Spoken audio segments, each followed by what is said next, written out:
Video, we'll be going over the IRS notice CP04. So this is a notice from the Internal Revenue Service asking about a combat zone tax deferment. So generally speaking, service members who are serving in a qualified contingency operation, a combat zone, or at a hazardous duty station are able to exclude certain amounts of tax from their taxable income. And this notice basically says, hey, we think that you may be eligible for tax exclusion specifically, but we do need documentation from you. Generally speaking, most records keeping for service members happens pretty electronically. So at least for active duty service members, this probably is not something that would happen too often. Anytime, at least in my experience, when I was stationed overseas in a combat zone, our pay and dispersing personnel were able to report that, and then that got transferred from Department of Defense over to the IRS, and everything was pretty seamless. Everything was reported as not taxable income on our leave and earnings statement, and it was reflected in our Form W-2. However, if you get this notice, then maybe it's a sign that your pay got messed up. Perhaps if you're a reservist, this might happen to you. So we're going to go through this form and just kind of walk through what that means and what you should do. So in this case, what we'll do is we'll gravitate to the upper right hand side of the form as we usually do in these videos.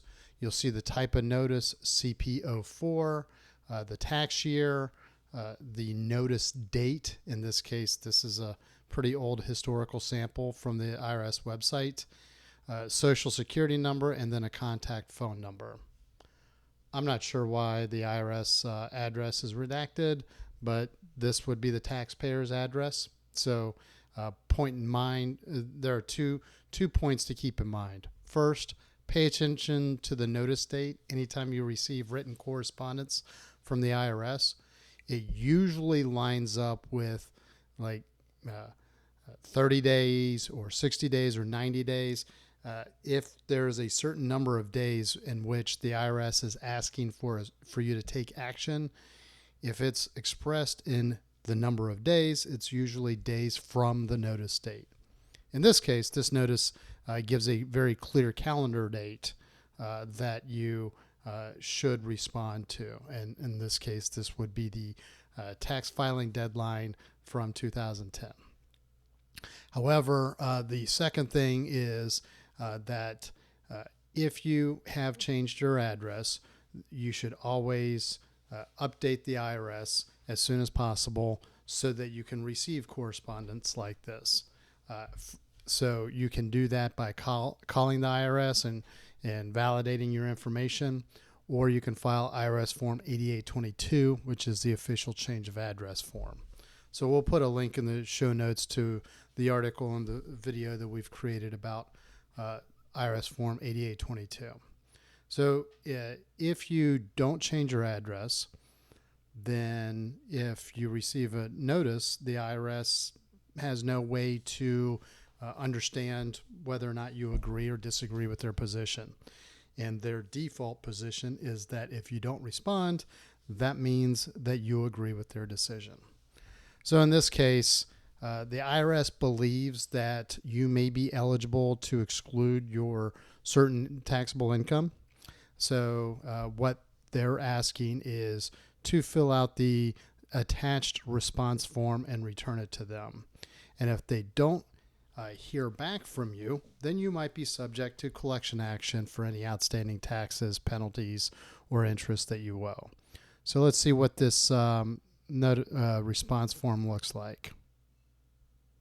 So basically, the provided response form is you would fill out this form, provide combat zone information, and IRS Publication 3, which is the Armed Services Tax Guide, or the Armed Forces Tax Guide, provides information about areas such as combat zones, contingency operations that are deemed to be tax-free.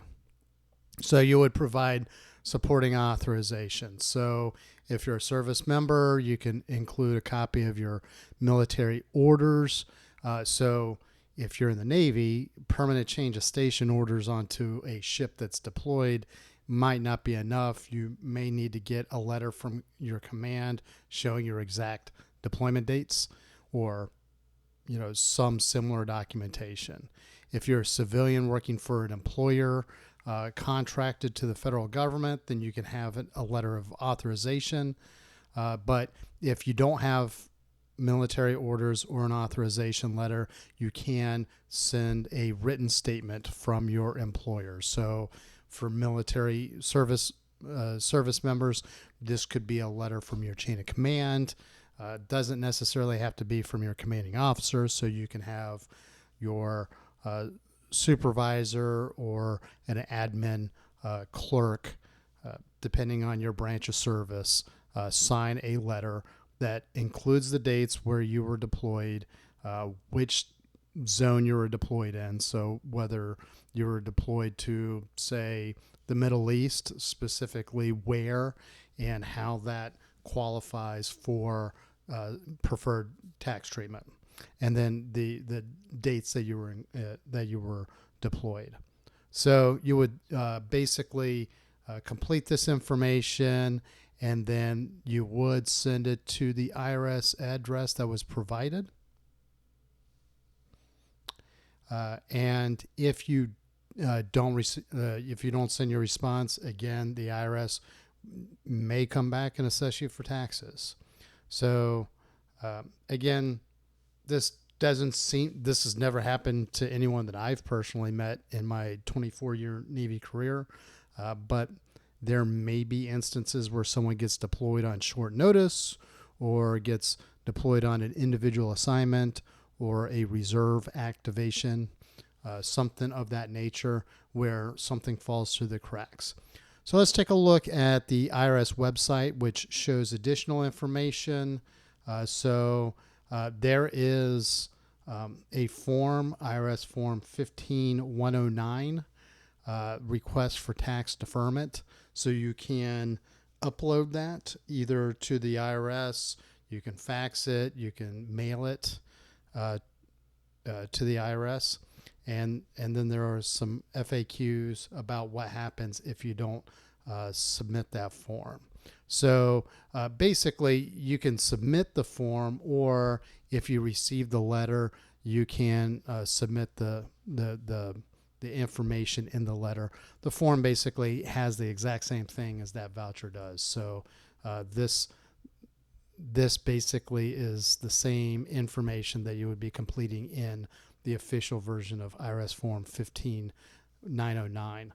However, I'm working on that article, and as soon as I put that out, I'll put a link to that walkthrough in the show notes for you. So that's all we have for this CP04 notice. It's pretty straightforward, and again, it's probably not too common, but if it happens to you, you'll want to make sure that you stay on top of it so that you can so that you're not held liable for taxes that you shouldn't owe to the IRS. So again, we'll put links in the show notes to articles and videos that may help you with this. So if you like our articles, please subscribe to our newsletter. If you like our videos, please subscribe to our YouTube channel. And as always, if you have any questions or comments, please post them in the comments section. Thank you very much, and have a great day.